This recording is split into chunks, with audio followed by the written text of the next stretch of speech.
Hello mga bro, ito na nga yung nabili natin BMX Freestyle at isi-set up natin ng napaganda. Maayos siya guys, napaka-lupit. Salamat sa GNT, ito hindi na nasa bahay oh. Tingnan nyo. Yan na, bubuksan na natin, unboxing na natin yung bike. Oo, naka-box pa siya at naka-plastic. Salamat Shopee, dineliver ng GNT. Ating buksan at panoorin.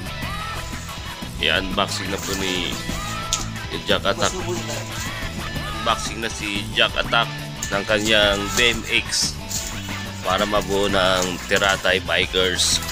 Ayan, tingnan nyo naman po kung paano gumanat si John Cena. Ayan mga Lodi, binubuksan na. Na pre, para kang sadista pre ah. Sa gitna mo agad. Dapat binubuksan mo sa ulo, sa baba, wag sa gitna. Ayan na po, malapit nang lumabas.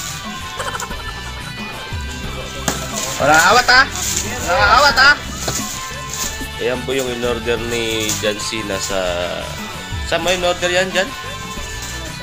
Sa Shopee, BMX. Oh my God! BMX bicycle ni Jack Attack. Bubuo daw kasi si Jack Attack ng Bikers Tiratay. Ayan, inangat na po. Surprise! Wow! Ang lupit mo talaga, Jack Attack. Panalong panalo ah. Ayan na mga idol. Hindi na po dinandahan, binigla na ni John Cena ang pagbukas ng kanyang BMX. Ganda ng kulay no. Ano na yan? Pwede na yun dito buuin. Ano na yun? Nakakabit. Pwede pala no? Pa-deliver mo sa Pinas, ganyan na lang siya. Dapat hindi mo sinira muna eh. Oo. Kasi kung dadali mo sa Pinas yan.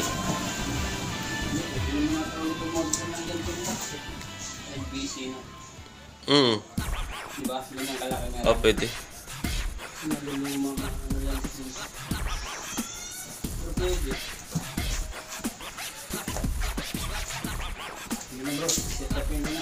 Oh, sige. Ito na nga't dadalhin natin sa repairing shop para assemble ang ating bike. Ito, pasok na tayo sa loob ng pagawaan. Lika, paayos na natin. Wala ah. Nagawa ng bike, Sige video. pwede na i-test drive. Lika, subukan natin paanda rin. Ito, test drive ko na. Suwabe ang takbo, maganda. Parang motor at parang BMW guys. Ito, pauwi na tayo ng hostel. Dahan-dahan lang ang pag-drive. Ito ay nakabox pa siya, in-order ko sa Shopee at dinala si GNT. Plus pa siya.